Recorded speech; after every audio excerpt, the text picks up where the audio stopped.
Hey guys, Brian Delivers You the Goods here. I'm returning to you tonight for this new album review.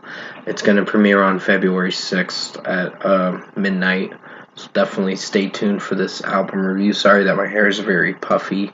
I'm recording this on February 4th around 9:30, but I'm just highly anticipated to get this review out, and hopefully you guys enjoy it when it comes out in the next day and a half or so. But it will be out February 6th at midnight. So this is for Dream Theater Parasomnia, their new album that I got a chance to check out for myself, see what I was going to think of this record. The latest it could be 12:30 at least to get this review out, but I'll just 12:30 a.m. most likely, but I'll keep you posted on when I premiere it. Other than that, I'm going to discuss what I listened to for this long-awaited studio album review from Dream Theater. They did drop 3 singles out of the 8 songs from this record, so might have spoiled it a little, but still. Well, I'll let you know what I thought of Dream Theater's new album, Parasomnia, for this 71-minute record. So let's dive into this album review.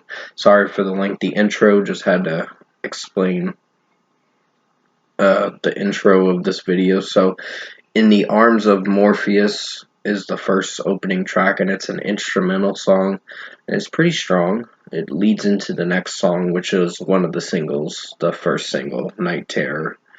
But pretty strong riffs. I really enjoyed Mike Portnoy's drumming in this track, and this track definitely was a banger. It was pretty amazing for an instrumental song. The guitar solo was amazing in this track, and I really enjoyed how the execution of this song performed. Mixing wise and execution, it did pretty well for the In the Arms of Morpheus. So, strong track. You don't get James LaBrie singing in this track, but you do in the next one, which was a single.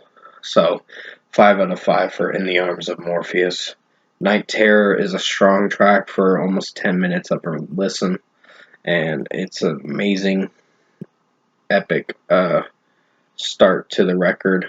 So, technically, this is the one where James LaBrie sings, but still, the start of the album is the best instrumental that I could really enjoy and jam out to. But other than that, Night Terror. Excuse my yawning. Woke up from a nap a little bit ago.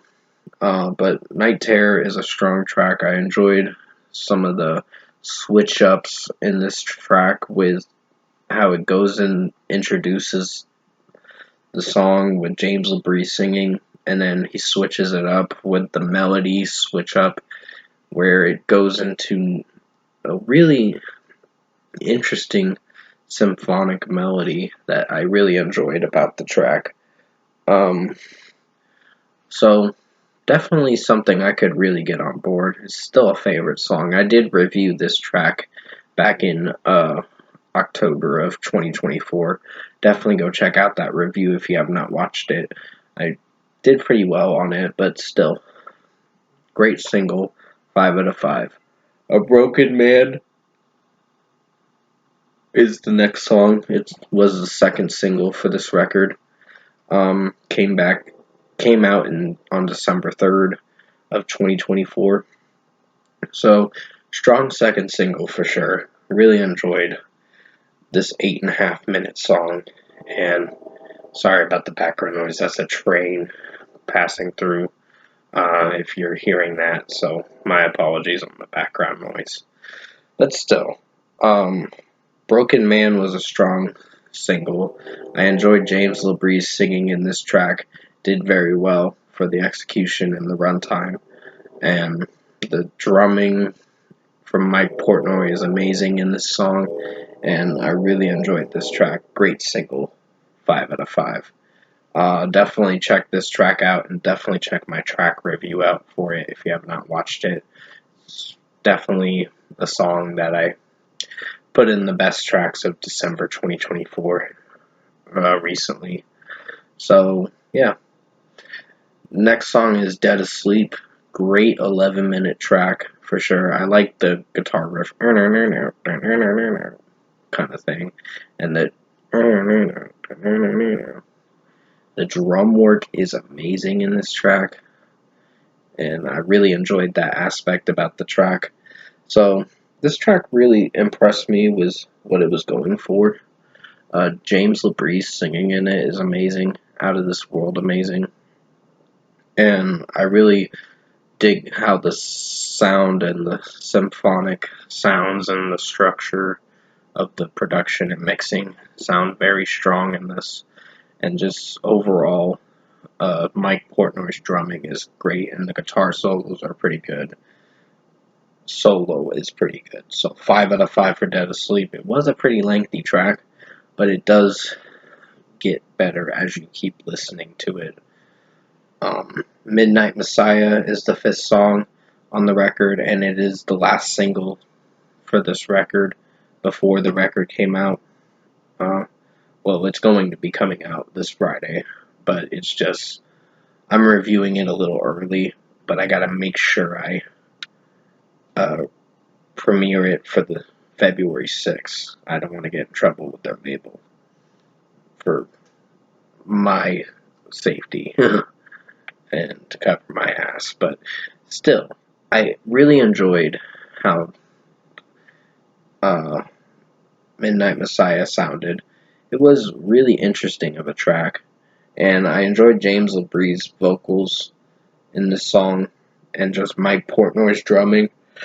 The progression in the song gets so much better as you keep listening to it. It progresses even faster, further, and as you go further into this track, you get really interested in the melody structure, how Mike Portnoy's drumming is, and just James LaBrie's singing is amazing, and some of the electronic work in this track is pretty strong. 5 out of 5. Are We Dreaming is a pretty good song for an interlude. Not one of my personal favorites, but it wasn't one of my least favorites. Well, it was one of my least favorites. It's just an interlude track. It just has talking in it from this girl and a guy, and it's like, what is this song trying to do? But other than that, 4.75 out of 5. Not a personal fan of this interlude track, but I don't hate it.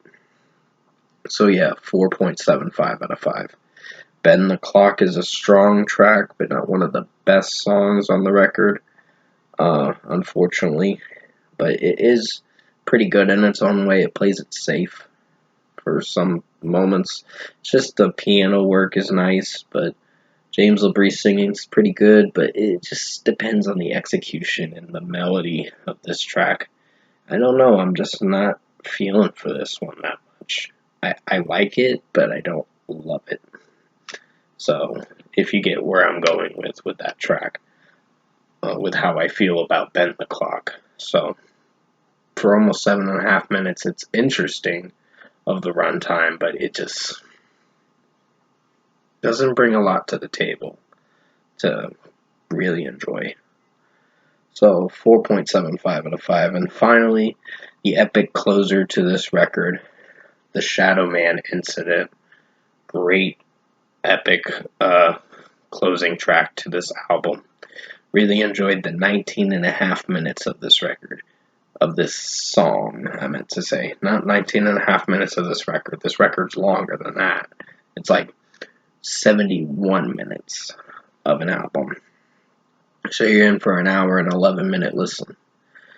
But other than that, Shadow Man Incident did have a lot of interesting sections in the track with how one part comes in, another one comes in after, and another section in the track progresses even further. So there's a lot of different layers in this song that I personally enjoyed with the mixing and production. So other than that, 5 out of 5 for Shadow Man Incident. The Shadow Man Incident. Great outro to this album. Great closing track. And definitely a favorite to end this record. So overall, production, mixing, and execution wise, I really enjoyed this Dream Theater record. I really enjoyed it, but it's not as good as A View from the Top of the World. It's still pretty strong. It is going to be on the best albums of 2025. I will tell you that much.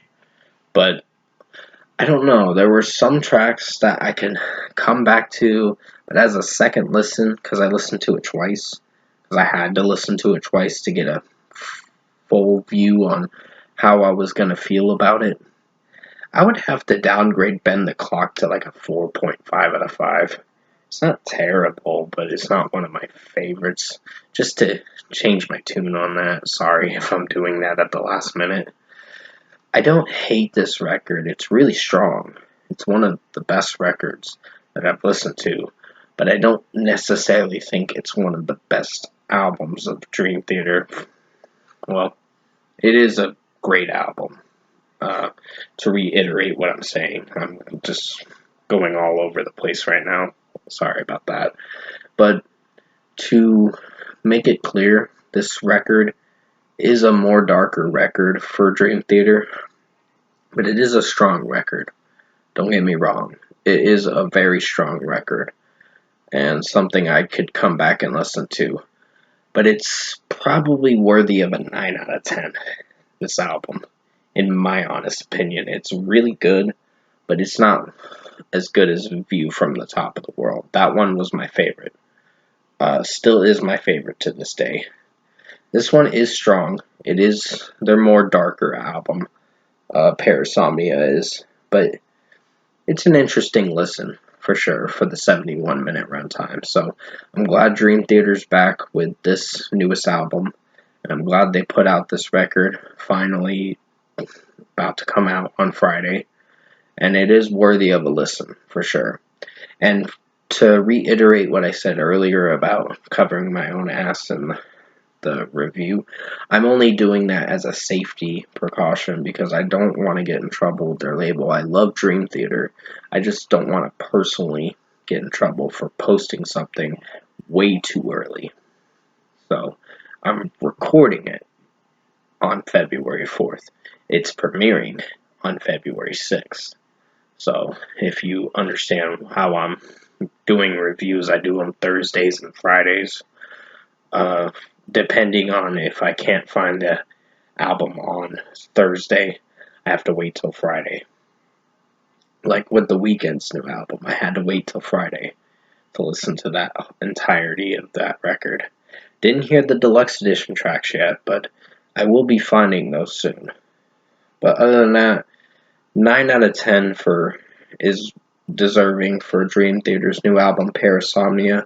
It's a great record. It's just not as good as A View from the Top of the World.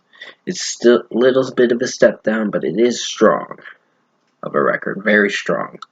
I think this is another great Dream Theater record that I personally enjoyed, and can't wait to see if they still continue in the future for new albums. But I'm glad Mike Portnoy's back with the band, and it made it a much interesting listen and a much well-deserved album to definitely purchase for sure. But View from the Top of the World was my personal favorite album from them. This one is strong, but it wasn't one of their best.